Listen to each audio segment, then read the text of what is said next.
Hi, my name is Cameron Carlson with AnimeLocation.tv. I'm here at Matsuricon 2023 with Miss Bridget Hoffman. Hi.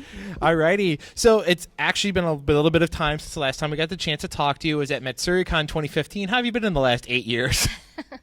How has anybody been in the last 8 years? What in 8 years, eh? Yeah. I mean, the world is a wild place, but good. Up and down, things happen. Life happens, you know? Yeah. Yeah, it's good. In fact, Matsuricon was my first con, Yeah. and now this is my second. Yeah, I remember that. It was, This such is a big, it was such a big deal that we got you out the first time, so I'm grateful Yes. we get you a second time. time. Alrighty. So now, thanks to a very good friend of the con and the artist Kevin Bulk, he gave us an insider tip that you were on the original posters of the Evil Dead movie with Bruce Bruce. Campbell. Tell us how much fun was it to work on that photo set and get put as the poster lady for the entire film. It was great. I mean, what a Yeah. thing to have happened. No, they had already done the film when I met them in Detroit, and asked me to do an evening of shooting for the promotion for it. So we were all there, you know. Mike Ditz was the photographer, Sam, Bruce, and Rob. They built a ramp with a hole in it and made it into gravel and everything. And we did everything, all the things we did that eventually became posters or became that were used. We did that one night, one evening, you know. One evening of shooting. One evening of shooting. Wow. And I'm thrilled to be part of it. You know, I wasn't in the movie. Yeah. So I snuck into the poster, which I'm thrilled. No, I mean, Kevin Bulk was actually the one. He freaked out, actually, that you were How coming. do you spell it? No, I'm just kidding. K. Yeah. No, Kevin is great. He goes by Kobo on the internet, so if you find him, it's Kobo. But he freaked out. He actually freaked out that he saw that you were coming. He's a big fan of all that stuff. Yeah, he was a great fan. So along those lines, you also have continued to work with Sam Raimi on several projects. How's it like working on films with him? I mean, when you think back to his early career, and then now he's in these more bigger blockbuster films, what's it like when you go back to those little tiny ones that he used to do? My, oh my, has he Yeah. come. I mean, he's so deservedly so, because he is, you know, a hard worker and a gentleman and a great director. I've only gotten to do things. He's very generous, and he remembers and has people call and say, hey, do you want to do this or that? Or, you know, from time to time, or somebody will remind him, do you want it, you know, which is very, very kind. Yes. The reason I think that what makes him a great director for actors is that he's very open to your input, but he also has very distinct ideas, and he's just very good with actors. Not all directors are. And look at the scope of the things he's done. I mean, you have to be good at everything. You have to be good at cinematography, everything, and just the Spider. I mean, just amazing. And I just feel very grateful that they think of me from time to time. No, I mean, he's a wonderful director, and I've heard, in all honesty, any other person I've interviewed from Hollywood, you know, like, I mean, Hollywood, that of your caliber, they've never said anything bad about him, and he's a wonderful director. So a great guy to all of them. All of them are great guys. So the fun thing is, back in the 1990s, anime that holds a really special place for a lot of fans was Fushigi Yugi. You had the lead role in that show. And this is when anime is starting to take more seriously. Like, you guys are actually starting to really write the scripts. You're starting to put more effort. Like, this is when the industry is starting to see the benefit of having anime in the American culture. What was it like knowing that it was a really special time in the industry of anime where you guys were like, oh, wow, like, they're taking us kind of more seriously now? Well, at Fushigi Yugi, we didn't know that for sure. But we... I also got to direct it. I directed it, but I didn't direct myself. I got to direct everybody else, and I had great actors. You know, Richard Epcar, Kirk Thornton, Darren Norris, Mary Elizabeth McGlynn, Kirk Bailey, Steve Staley. I mean, you had all the heavy hitters. I had great actors. Wendy Lee. I mean, I had great actors. And I'm Randy Meaford. I know I'm not saying everybody, but great actors to work with. We didn't know at that time what was to come. I don't think. I don't think we did. And it was interesting because a lot has changed since then. I don't do as much anime now, but I'd love to, but then since it was new to this, not new, but starting to become, like you say, more serious, more of a wave into this market, I think the producers, and I can't speak for them exactly, but the producers wanted, like each producer was different, but they wanted some of them, and I think for Fushigi Yugi, they wanted to stay very true to the Japanese version. As time has gone by, I think that there's been even more license to change the wording and interject more American jokes and things. The jokes are already in the faces of the characters, But I think back then it was and I did the adaptation. I didn't do the translation, but I also did the adaptation for that too. So I remember at the time it was like, no, we're not going to interject anything there. We're going to keep it. And the Japanese often left things unsaid. Yes. So there was a lot of that ... stuff, and I like that they wanted to keep it true to that. But I appreciate more now in a way that they're open to, let's make this funny to our. Yeah. Not only in the way it's written, but so I see both sides of it. I see let's be true to the original, and let's make it even more fun for our audience too, without being, you can't be untrue because it's there in front of you, Well, did that answer your question? No, it did. Well, what I'm trying to get at is, you mentioned Mr. Epcar and McLean, which we've interviewed. We've interviewed them in the past. And the funny thing is, they were coming out of you guys were coming out of the dark ages of the 80s where it was like butchering and slapping things together and recording at, 2 a.m. in the morning. Oh, no, yeah. That's what I'm saying. You guys are coming out of that 80s dark ages and it was being more taken seriously as like a real, actual acting profession and medium. Yes. So that's why I was trying to, yes. That's more. So, real quick, what else would you like to add about being on Fushigi Yugi as the ADR? And I just want to say that though we didn't know about the wave that was coming up after us, which is true, and how things have changed, for me, it was like my first anime baby. I was given it to steer. I directed the other actors. I did the adaptations. And for me, it's always not that you should have favorites with your babies, I mean, but for me, it always held a special place in my heart because it was everything to me. I was around the clock. It was either writing or directing or acting, and it was months and months. And for me, it was, a big part of my heart for anime. No, I mean, I can tell by the way you have passion for it that it really, truly hit you really deep down, that it was the most fundamental project you'd worked on to that point. To that point, and then we didn't know.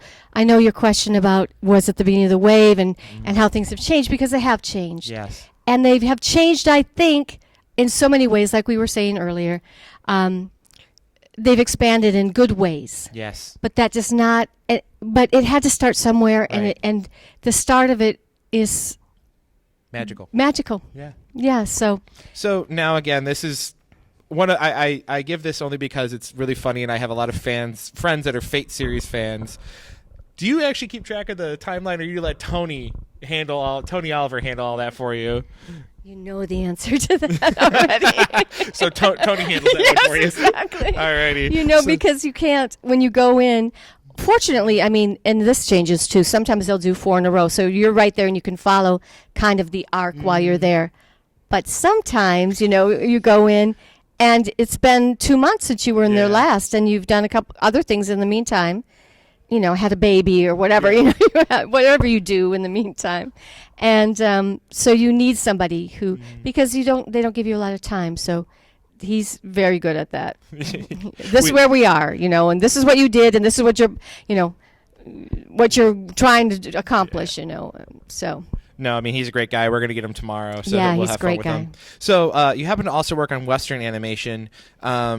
What's it like voice acting that versus versus doing anime? So like when you're doing a normal cartoon, like for Hanna-Barbera or Nickelodeon or Cartoon Network, what's it like when you work on those versus working at Bang Zoom or Magnitude LA Sound or animes or anything? Well, I do animation too. Not as I do more ADR, but it's just that it's often not finished. So they'll use what we say, how the cadence of what we say. The lines are written, but the animation isn't done often. So there's no sync. They sync it to whichever performance they choose, and so you don't have to worry about that. Sometimes, I mean, that's variable too. Alrighty. So now, being more real world, you also work on voicing in the film Perfect Blue. When you look back at it and how it mirrors our world very eerily with the rise of online personality, and what's it like working on that film almost nearly 20 years ago and seeing what it is now? I mean, Perfect Blue, when it came out, it was a shocker. It was a very big shocker. It's very intense, and it's very dark in a way, and scary in a way. And it's interesting because I think not just that, like Lane, have you ever seen Experiment? I have not, but John, our producer, John has. I mean, that's similar in a way, that it's also not foreshadowed, but it was the beginning and it has become more of an issue. But it just reflects that there has to be kind of, you can't let it control your life. You can't let social media make you feel diminished at all, and be told you're worthless, and be told and it happens. I know it happens. And it just breaks my heart, And so that's one thing I love about anime, though. I love that anime, and it often is very foreshadowing in a way. It takes the current thing or about to be, and even before it's really like Perfect Blue, and exposes everything about it, the terror, the heart, the just the living of it out without, I love that about anime. And it is very reflective of what has happened with social media personalities, and so I don't know. Would you suggest that it be seen for that reason? More. Or I would say, as someone who I personally have not seen the film, but I know of its message, and I know how impactful, even when the film came out 20 years ago, how impactful the film. Because when I got started in anime heavily in college in 2006. Perfect Blue was on people's minds. It was a film that, even if you hadn't seen it, it was talked about in circles, in club rooms and convention rooms. It was a film that was brought up. It was very thought provocative. So I think personally, I still need to see it. I think other people should see it and say, okay, well, this is the message the director got across 20 years ago, and it's really scary how well 20 years ago he mirrored now with the thought process that he had. And they're intense. I mean, they're dark. They're not easy. Easygoing. They're not easy. Yeah. But they have big messages, I think personally, it might be probably some of the reason why I haven't watched either one. I haven't watched Lane either, mainly because of how dark they. I don't mind dark. That doesn't bother me 100%, but it's moments where it really hits you hard that you're just like, okay, breather, please. I need a little more poppy go pink. So continuing on, the film industry has changed quite a bit. Like we said, you started many, many moons ago. And so thank you for reminding me. So in the last 20 years, acting techniques have continued to improve and change. Okay, yes. So what techniques would you give to a brand new actor or actress that would really like to start doing either normal acting or voice acting? What would be one little tip you'd love to give out to those people? The thing that comes to mind, so I'll say that, is that you have to love what you do, because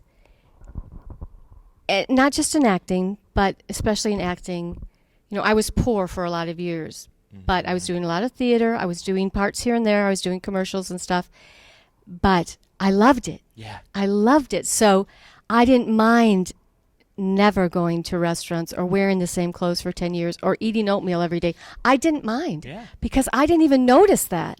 I loved what I was doing.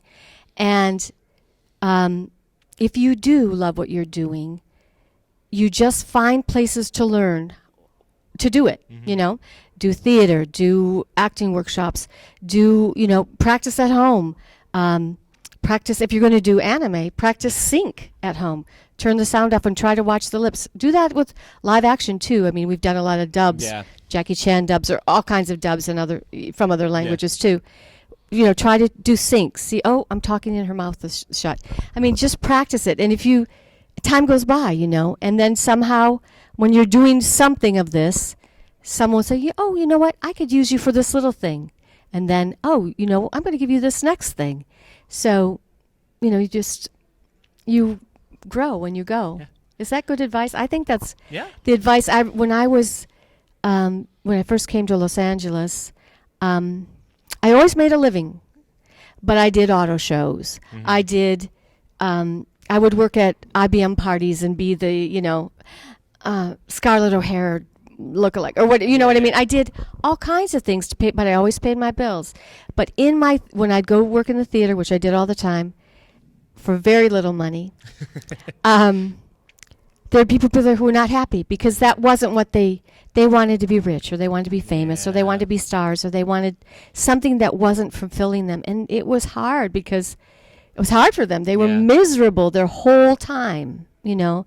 So if you're miserable, you know, I don't know, it's not right. Yeah, if you feel that it isn't feeling right for you to be out there in LA or New York or wherever trying to get into the industry. Chicago even.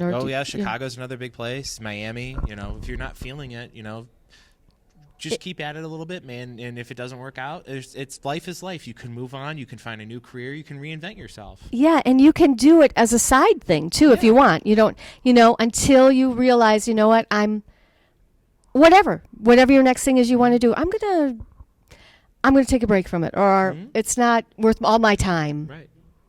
Or I have kids now, or whatever it is, you know. I say this is not my normal day-to-day job, but this is what I do for fun. I mean, This is my passion. This is what I love to do. I love talking with you guys. I love writing. I love working with John and all the amazing staff at every convention we go to. So real quick, just to tie everything together, we know that you are on social media. Where can we follow you online? And what message would you love to give to the many, many fans that have heard you 20, 30, 40 years ago when you started doing all this? Be courageous, be loyal, be kind, and have fun, you know. Stay strong, stay connected. Lane would say, everyone's connected, you know. Okay. And I thank you all for your support over all these years. They go fast. Yes, they do. They go fast. Belle Dandy would say something like, I always forget you were Belle Dandy as well. Dandy. There is no greater luck or good fortune than to be reborn with every heartbeat. Aww. Belle Dandy said a lot of good things. Yeah. Being a goddess. All right, well, Bridget, it was so much fun talking with you again. Thank you so much for coming. Thank you very much, Cameron. Thank you, John. Thank you.